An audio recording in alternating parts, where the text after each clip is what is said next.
Police তাদেরকে উদ্ধার করলেন এবং সেখানে মা এবং শিশুদেরকে উদ্ধার করলেন যারা চিকিৎসা সেবায় ছিল। আমরা দেখলাম এই যে নারায়ণগঞ্জে আপনার পাসপোর্ট অফিস পুড়িয়ে দিয়েছে। আমরা দেখলাম একটা হাসপাতাল, সেই হাসপাতালে মানে যেখানে মা ও শিশু হাসপাতাল সেখানে দেখলাম আমাদের 12 জন হাইওয়ে পুলিশ সেখানে ব্যারাক করে থাকতো, সেটাতে আগুন ধরিয়ে দিল। সেই একটা মানে সেই দৃশ্য যারা না দেখেছে তারা যে কতখানি পিশাচ, কতখানি তারা নিষ্ঠুর, আপনারা কেউ মানে বুঝতে পারবেন না। সেই মায়েদের আজহারি আমাদের পুলিশ তখন রেস্কিউ করার জন্য ওখানে গেলে পুলিশের উপরে ধাওয়া পাল্টা ধাওয়া। পুলিশ যখন আরও বিজিবিকে নিয়ে ওখানে যায় তখন দেখা গেল যে এগুলিকে রেস্কিউ করা অসম্ভব। তখন হেলিকপ্টার যেয়ে আমাদের র্যাবের হেলিকপ্টার যেয়ে এই যে 12 জন যেই পুলিশ তাদেরকে উদ্ধার করলেন এবং সেখানে মা এবং শিশুদেরকে উদ্ধার করলেন যারা চিকিৎসা সেবায় ছিল।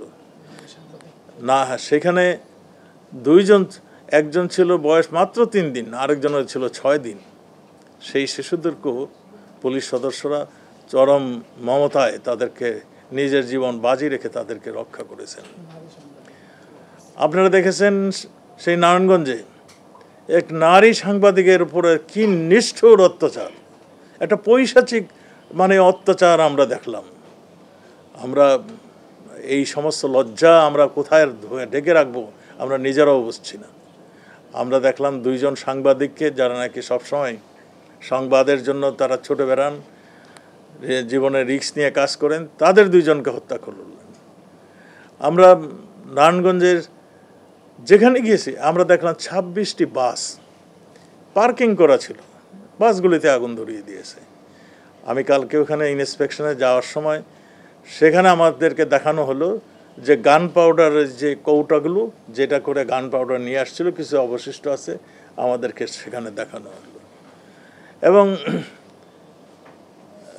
মানে আমরা নারায়ণগঞ্জের পার হয়ে যখন যেখানে গেলাম ওই যাত্রাবাড়ির এই পৈশাচিক হত্যাকাণ্ড, যেখানে মানে পুলিশকে প্রায় 7 দিন ধরে আটকে রেখেছিল, মুহুর্মুহু আক্রমণ। আমরা এই ধরনের মানে হত্যাকাণ্ড, এই ধরনের বর্বরচিত হত্যাকাণ্ড যে আমাদের পাকিস্তানিরাই আমাদের বাড়িঘর পুড়িয়ে দিয়েছে, আমরা কিন্তু কোনো থানা ভবন পুড়িয়ে দিইনি। আমরা সেখানে আওয়ামী লীগ কারা? আওয়ামী লীগরে পিটাও, আওয়ামী লীগের সভাপতিরা মারো, ছাত্রলীগকে মারো,